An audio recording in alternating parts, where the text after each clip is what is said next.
And tell me, who cooks for you? A barrister has sparked a fierce debate online after urging all expectant mothers not to give their child the father's surname. I'm sorry? Who cooks for you? Nowhere has all of this mess played out more than in one specific phrase. What do you think of the term toxic masculinity? Good and useful term or a bad and unhelpful term? Who's answering that? I'm just going to see who wants to take toxic masculinity. I'll go first. This is how we find out who's the most toxic. Well, I hope I ain't too toxic, but for me, I don't even believe in nothing like that. I believe a man is supposed to be a man. You know what I'm saying? You're supposed to be masculine, no matter if another man feels offended by it. You know, everybody ain't gonna respect you, everybody ain't gonna like you. If a woman's saying that a man's doing too much or something, he's just trying to be a man, you know? Or he might be being a jerk or a predator or whatever. Right? So what do they mean by toxic masculinity? Well, that's the question. Okay, yeah, I never understood it. Okay, all these cards in CVS, no Father's Day cards. Not one Father's Day card in the entire row. I guess they really don't be cared about cats. That's sad. For me, one of the key differences between young ladies who grew up with a positive fatherly figure in their lives versus young ladies who maybe grew up in a home without one and everything masculine is deemed as toxic and negative is that in your protected environment as a young girl, you understand growing up that some things seem normal and some things might be a bit too far outside of the norm. And so this is Kendra G in a CVS and noticing that there's not very many, there aren't any Father's Day cards. Maybe when she was a young girl, she went to the local store and her mother and her bought a card and she wrote her name in it and it was normal. And now she's going into a store and there are no cards. And there's no doubt that this is a product of a misandrous culture that essentially labels masculinity toxic.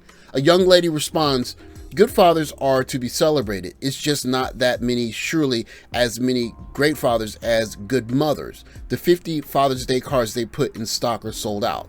They figured that should be enough for that area." And this is widely accepted as normal ways of looking at masculinity. Home, in America. Who prepares your meals? At one point, this term toxic masculinity had a very narrow and concrete, quite academic definition. And it wasn't actually created by kind of liberal academic elites. It came from a group of men, specifically men driven by a kind of spiritual movement in the 80s and 90s that was a response to feminism in many ways. If you got to do 50-50, that means you're half of a man.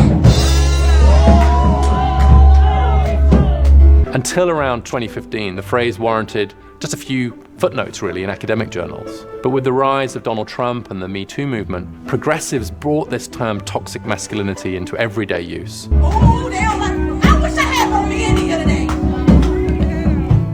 Because both of us got punished for when the sin came in the world.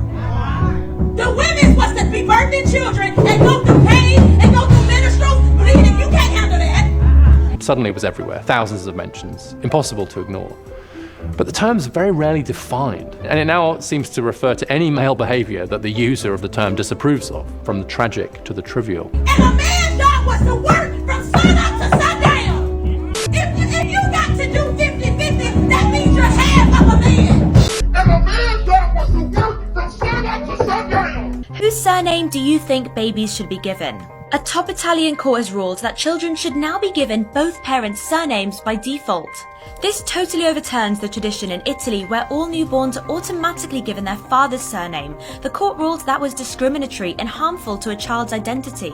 Parents will choose the order of the surnames or can mutually decide to only use one. Women's rights campaigners say the court's decision is historic. For many of the young ladies that claim that the modern environment is full of toxic masculinity and they'd like to replace it with a matriarchy, I can't help but wonder, does a matriarchy look like the league of the WNBA in force, pretty much punishing Catlin Clark anytime she catches the ball because they don't like her or she's not one of them? What would a matriarchy look like? Like this? What do you think? Is it time to break with tradition, give babies their mother's maiden name, or is it important to give children their father's surname to continue the family legacy? I don't care what you say, the baby deserves to have the mom's last name. Argue in the comments all you want, but the mom does the majority of the work in making the baby. She's the one that carries the baby. She's the one that births the baby. And she's more than likely going to be the primary caregiver of the baby. More than likely, she's going to be the one going to doctor's appointments. She's going to be the one to go to parent-teacher conferences. So it makes sense for her to have the same last name just logistically. Moms deserve to be represented in their children. They deserve to feel that connection and feel like a family unit. And if the father wants to, they can hyphenate. But the mom deserves to be included. That is her child too, and she has just as much as a right, if not more, to have her name represented. I have to say, I think I'm with you on this. I hadn't really thought about it much until I sort of heard about the big argument going on Twitter. And I kind of feel that this is an idea whose time has come. Yeah. I can't actually see why we should continue automatically naming newborn babies after the married father. No, I agree. And obviously it stems back to the idea that children are chattel or property of the father. And that's why historically children have taken the names of their fathers. But I mean, you know, in 2023 now, and it's about time, recognising the labour that we go through and carrying a baby for 9 months, going through the pain and trauma. A message to pregnant women: please give the baby your surname. You carried a baby for 9 months, gave birth, and will be responsible for that child for the rest of your life. When you are registering the baby, ask yourself, why is the father's surname more important than yours? She continues. Of childbirth, breastfeeding, a lifelong responsibility. I was saying, you know, when you're sitting there to register that child, think about whether in fact your surname is more important or is as important as the father's name. And, you know, question why that is. And I've been really encouraged to see some of the responses from many mothers, some of whom have done exactly that and have given their names instead of the father's. But, you know, we have our own name and we have our own identity, and I think it's important to recognise that rather than it being erased as a result of taking the father's. And lots of kids whose parents aren't married do take the mother's name, don't they? That's some really of common. them, some of them do, but double barrels, if you note, have become more popular, and I think they're quite problematic because it's often seen as a compromise. It's you know, oh, it's so good of him to allow me to add my name. In case you didn't understand what she means by double barrels, this is what she means. I'm gonna get cursed out in the comments for this, but I honestly feel like when I get married, I would want to hyphen my daughter's last name so all my kids could have the same last name. So you're gonna hyphenate a what? So my husband's last name, so they can keep their dad's and have my husband's, because he's the one that's gonna be primarily in the house, raising them, taking care of them, and all my kids can have the same last name. I don't care. Your kid's last name is way too long to be hyphenated. It's not long. I would hyphenate, and plus their dad changed his last name. So like, me and him had an argument about this. What conversation would you even have? We had an argument about this years ago, because I said to him, I would want to change their last name if I got married, and he was like, oh, they're my kids. Da, da, da, da. I said, but you don't even have the same last name. And then he was like, but still, why would it matter? Then give them the new last name you have, and then we could have a conversation. I ain't gonna lie. If my situation specifically, yes. I'll say if I was in them shoes and I was your baby daddy, I don't give a what new. Bro, those are my kids. If y'all have kids after, then y'all could go call them whatever the you want to call them. My kids keep mine. You're not about to attach another last name. That's just toxic. That's just toxic. That's just regular toxic. The phrase mama's baby, papa's maybe is as old as time. And the reason why it's so old is because there's always doubt in men's head. Even when you're marrying a so-called virgin and she's your first on the wedding night, there's still a possibility that in the couple of days that she is able to conceive a child, that she might be with someone else. The ways that humans have tried to mitigate this issue is by having marriage, by getting married to someone who's only been with you. But now with the advent of DNA, we see that method doesn't work very well. And in this environment, there are young ladies that want to say, we don't even want you to name the child your name. We want that too. Which is essentially saying we're not going to leave anything on the plate for men. Who prepares your meals? I do. I'm not completely against children taking their mother's name. However, and I think, you know, it's important that we start to question some of these doctrines that we've inherited, some of these patriarchal doctrines that we've inherited. But I think my thing is rather than having a conversation about it, it's almost like the dictatorship. We have carried this child for 9 months. We are the primary givers, therefore we are making the decision to give the child. They might argue that it's been the other way around.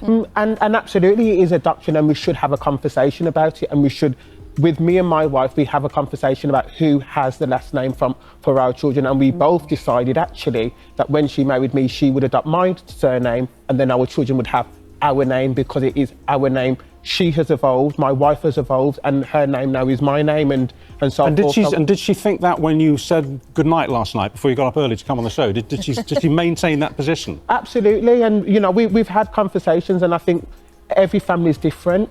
And I don't think we can have a sweeping blanket to say, right, okay, you all should take your mother's surname, and equally, you shouldn't all take your father's surname. You should have a conversation about... Well, he's being reasonable, isn't he? He's being reasonable, I'll give him that. And look, it doesn't work for everyone, but I do think, you know, if it's been going on for centuries that children have taken their father's name, why do we not redress that inequality and, you know, the gender imbalance by now saying, actually, it's our time, Kate. We're going to have our name. This gentleman, this doctor, is making a very logical argument that is pretty much hard to dispute. The way that things have been done traditionally is that a man wants to make sure that not only are his children and his wife his clan, but as a way of showing everyone that this is my family and these kids know that they're siblings, they're going to carry my last name. From a logical point of view, it makes sense. But if we take the logic out and we say, well, it's about feelings, then a young lady can simply say, well, I want to make sure that the kids that come out of me have my last name. And then you're stuck with two dilemmas. The first dilemma is, how do you deal with the guys who are spitting babies all over the place? Guys like Future, who essentially have 10, 15 different women having children by him. And if those women are naming those children their last name, there is no way in the world that those kids know that they're siblings. And the other problem is, this young lady says in the comment, if a man needs to slap his name on a child to feel responsible for it, then he was never a worthy father.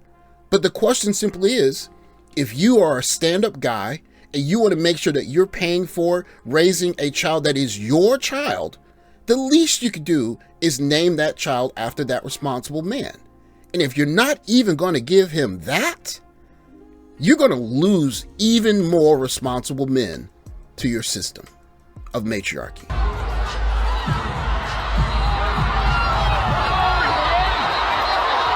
They need to go back to just saying that. That's a lot easier. Say that again. They should just go back to just calling guys a-holes. Like I'd like to be called. So, conclusion of this debate, everyone's... We should just... No one's toxic. Yeah. Mission accomplished. I don't find this response from the guys here surprising at all. Very few men or boys are going to react well to the idea that there's something toxic inside of them that needs to be exorcised. I didn't try to raise my sons to be not toxic. That's not a very empowering message.